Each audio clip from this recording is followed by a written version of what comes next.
In Orlando right now, 1 in 5 home deals is falling apart before the keys even change hands.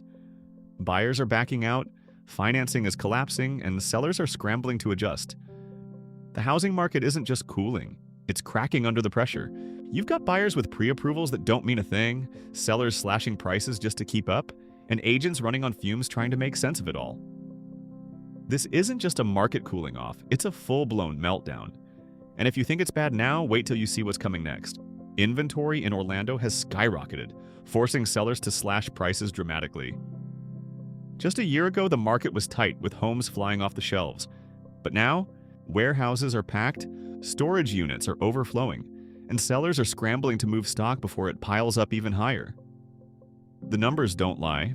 Supply has outpaced demand, and the only way to clear the backlog is to drop prices fast. Buyers are in the driver's seat, but even they're hesitant, waiting to see just how low things will go.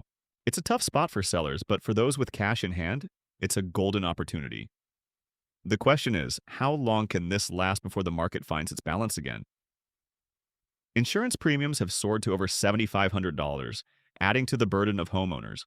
That's a steep climb from just a few years ago, and it's hitting families right where it hurts, in their wallets.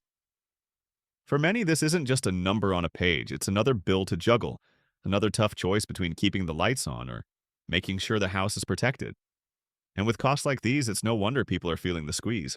The question is, what's driving these prices up and how long can homeowners keep up with the pace? Let's take a look at the numbers. Back in early 2021, the average 30-year fixed mortgage rate was hovering around 3%. Fast forward to today, and that same rate has shot up to over 6%. That might not sound like a huge jump, but when you crunch the numbers, it makes a massive difference in what buyers can afford. For example, on a $300,000 home with a 20% down payment, that 3% rate would have meant a monthly payment of about $111. Now, with rates at 6%, that same loan jumps to roughly $1,439 a month. That's an extra $428 out of your pocket every single month, nearly $5,200 more a year. And it's not just the monthly payments that are feeling the squeeze. Higher rates mean buyers qualify for smaller loans. So even if you've saved up for a down payment, you might find yourself priced out of the market entirely. It's a tough reality, but it's the one we're living in right now. Back in 2019, the median sale price for a home was sitting at a solid $280,000. Not too shabby, right? But then things started heating up. By 2020, prices had climbed to $310,000, and folks were already raising their eyebrows. Then came 2021, and boom, $350,000. People were scrambling, trying to get in before things got even crazier, and they did. By 2022, that median price had shot up to $390,000. That's a jump of over $100,000 in just 3 years. It was wild, it was fast, and honestly, it couldn't last. The surge was just too steep, too quick. Something had to give. The map of Orlando spread out before us, a patchwork of neighborhoods marked in shades of red and orange. The worst-hit areas stood out like warning signs, clusters of distress where the numbers told a harsh story. By early 2025, contract cancellation rates had climbed to 19.4% across the city. But in some zip codes, the numbers were even worse, pushing past 25%. That meant 1 in 4 deals falling through, families left scrambling, dreams put on hold. The market was under pressure, and these pockets of Orlando were feeling it the most. Let's take a look at how insurance premiums stack up across different counties. In Miami-Dade and Broward, homeowners are feeling the pinch with premiums skyrocketing to between $10,000 and $15,000 per year. That's a steep climb compared to other areas where costs might be a fraction of that. It's a tough reality for folks in those counties, especially when you consider how much of a budget that eats up. Meanwhile, in other parts of the state, premiums are holding steadier, though no one's exactly getting a bargain these days. The difference can be stark, and it's making a lot of people think twice about where they call home. You know, back in early 2024, something pretty wild happened in the housing market. The gap between what buyers were agreeing to pay and what appraisers said a home was actually worth just kept growing.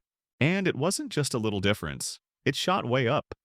By the time we hit those first few months of the year, the average difference between the contract price and the appraised value had climbed past $25,000. That's a huge jump, and it really shows how competitive things were getting out there. Buyers were willing to pay way more than the numbers suggested, just to lock in a place. It was a clear sign of how hot the market had become. The latest numbers are in, and they're telling a clear story. If you've been keeping an eye on the market, you've probably noticed more For sale signs popping up? Well, the data backs that up. Active listings for condos have jumped nearly 80% compared to last year. That's a big leap. And it's not just condos. Single-family homes are seeing a rise too, with listings up over a third. So what does this mean for buyers and sellers? More options for one. But it also signals a shift in the market, one where supply is finally catching up with demand. Whether you're looking to buy or sell, these numbers are worth watching. Investor purchases in Phoenix took a nosedive this past year, dropping a full 36% compared to the same time last year.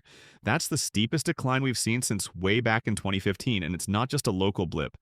This is part of a bigger shift happening across the market. When you look at the numbers, the trend is clear. Fewer investors are jumping in, and that's changing the game for everyone involved. Whether it's rising costs, shifting priorities, or just plain uncertainty, something's making buyers hesitate. And if Phoenix is any indication, this could be the start of a much larger story. The housing market in Orlando isn't just slowing down, it's crashing, and fast. Prices are plummeting, sales are stalling, and the ripple effects are hitting hard. What was once a hotspot for investors and home buyers is now a cautionary tale. Overinflated prices, rising interest rates, and a glut of unsold properties have created a perfect storm. Families who stretched to buy are now underwater, while sellers are slashing prices just to get out. The local economy, so tied to real estate, is feeling the pinch too. Construction jobs are drying up, and small businesses that relied on that boom are struggling. This isn't a dip, it's a full-blown crisis, and the fallout could take years to recover from. If you're watching this unfold, buckle up, it's going to be a rough ride.